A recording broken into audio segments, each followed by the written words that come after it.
ફરી એકવાર આપનું સ્વાગત છે. આપણે હિપ રિપ્લેસમેન્ટ વિશે માહિતી મેળવી રહ્યા છીએ. ડૉક્ટર અમારી સાથે જોડાયેલા છે, એમની સાથે વાત કરીએ. ડૉક્ટર, ઘણા બધાને સર્જરીને લઈને પણ એ સવાલ થતો હશે કે એ કોઈ ચોક્કસ ઉંમર હોઈ શકે આ સર્જરી કરાવવા માટે, કે પછી કોઈ યંગસ્ટર્સને જો હિપમાં પ્રોબ્લેમ છે, સાંધામાં પ્રોબ્લેમ છે, તો એ પણ આ સર્જરી કરાવી શકે? જેમ આપણે પહેલાં વાત કરી કે AVN is a disease of young, right?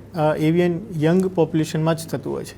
હવે ફોર મી કેટલું જીવન જીવવું એ ઇમ્પોર્ટન્ટ નથી, કેવું જીવન જીવવું એ ઇમ્પોર્ટન્ટ છે, બરાબર છે? હવે તમને નાની ઉંમરમાં એવિયન થયું હોય અને તમારી લાઈફ ક્વોલિટી બહુ ડિસ્ટર્બ થતી હોય, તમે જ્યાં જવું હોય ત્યાં જઈ ના શકતા હોય, જેવું કામ કરવું કરી ના શકતા હોય, તમારા ફ્રેન્ડ સાથે ફરવા ગયા હોય પણ તમે જે નોર્મલ મૂવમેન્ટ્સને જે નોર્મલ એક્ટિવિટી કરવી હોય થાપાના ગોળાના દુખાવાના કારણે કરી ના શકતા હોય, તો quality of life is not good, right? So થાપાના ગોળાનું પ્રત્યારોપણ એટલે કે ટોટલ હિપ રિપ્લેસમેન્ટ કરવા માટે કોઈ ઉંમર બાધ્ય નથી.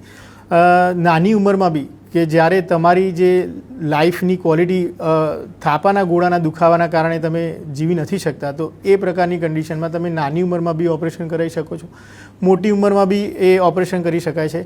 દર્દીને ચાલવા હરવા ફરવામાં જેટલું ચાલવું એટલું ચાલી ના શકતા હોય, જેટલું ઊભું રહો એટલું ઊભું ના રહી શકતા હોય, જ્યાં જવું હોય ત્યાં જઈ ના શકતા હોય, ગરબા ના ગઈ શકતા હોય, અથવા ટ્રેકિંગ ના કરી શકતા હોય, અને તમારા શોખ એ પ્રકારના હોય, અથવા તમને રાત્રે બી ઊંઘ ઉડી જતી હોય દુખાવાના કારણે, પડખું ફરીએ ત્યારે ઊંઘ ઉડી જાય, એટલે કે નોર્મલ ક્વોલિટી ઓફ લાઈફ ના જીવી શકતા હોય, તો એવી કન્ડિશનમાં થાપાના ગોળાનું ઓપરેશન કરાવી શકાય અને કરાવવું જોઈએ. બિલકુલ. અને જે પણ દર્દીએ હિપ રિપ્લેસમેન્ટની સર્જરી કરાવી છે, કેટલા સમય દરમિયાન એ પોતાની જે રોજિંદી લાઈફ હતા એ જીવી શકે? અત્યારની પદ્ધતિમાં અમે જ્યારે ડાયરેક્ટ એન્ટિરિયર અપ્રોચથી ઓપરેટ કરતા હોઈએ છીએ ત્યારે થાપાના ગોળાના કોઈ બી સ્નાયુને ડિસ્ટર્બ કર્યા વગર, થાપાના ગોળાના કોઈ બી આસપાસના કોઈ બી સ્નાયુને કાપ્યા વગર અમે ઓપરેટ કરતા હોઈએ છીએ. જ્યારે આ પ્રકારની પ્રોસિજર કરતા હોય છે, જ્યારે સવારે ઓપરેશન કરવામાં આવે છે, સાંજે દર્દી વોક કરી શકે છે, બીજા દિવસે સીડી ચડતા ઉતરતા હોય છે, અને ત્રીજા દિવસે જ્યારે પોતાની પર્સનલ કામ મતલબ કે પર્સનલ હાઇજીન મેન્ટેન કરવા માટે ટોયલેટ, પેશાબ જવું, એમનું ખાવું પીવું, નોર્મલ વોકિંગ થઈ જતું હોય છે, ત્યારે અમે એમને ડિસ્ચાર્જ કરતા હોઈએ છીએ. અને એઝ અર્લી એઝ મોબિલાઇઝ કરતા હોય છે કે જેથી બીજા બધા કોમ્પ્લિકેશન્સ જે હોય છે એને મિનિમાઇઝ કરી શકતા હોઈએ છીએ. દર્દી અઠવાડિયા 10 દિવસ સુધી વોકર લેતા હોય છે, પછી 2-5 દિવસ લાકડી લેતા હોય છે, અને જ્યારે બી અમે 3 અઠવાડિયે કે 3 અઠવાડિયે ટાંકા તોડતા હોય છે ત્યારે દર્દી without walker, without support walk કરતું હોય છે. એની જે ઓફિસ વર્કની જો લાઈફ હોય તો એ 15 થી 20 દિવસની અંદર એ જોઈન કરી શકતા હોય છે. ફિલ્ડ વર્ક હોય જેમાં બાઇક ચલાવવું કે એવું હોય તો અમે 1.5 થી 2 મહિનાનો ટાઈમ આપતા હોઈએ છીએ.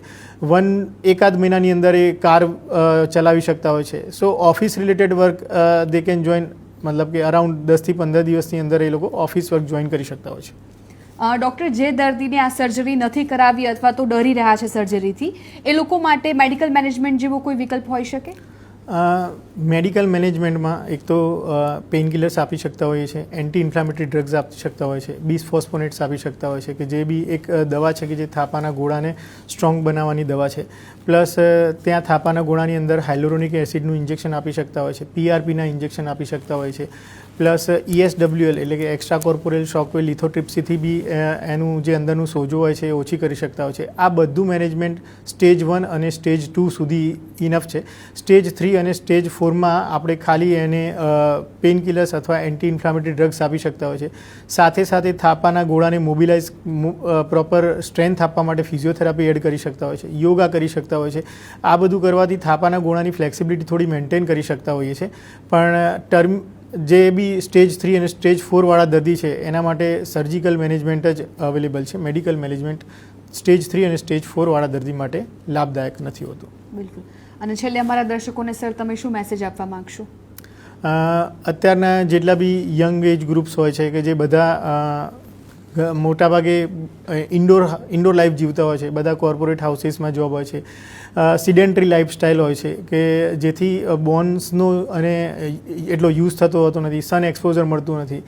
કોઈ બી શરીરના સ્નાયુ અને હાડકાં એ બંનેની હેલ્થ માટે એક તો વિટામિન ડી ખૂબ જ જરૂરી છે, કારણ કે અત્યારે મોટાભાગના લોકો બધા ઘરની અંદર જ બેઠા રહેતા હોય છે. સન એક્સપોઝર ન થવાના કારણે વિટામિન ડી નથી મળતું.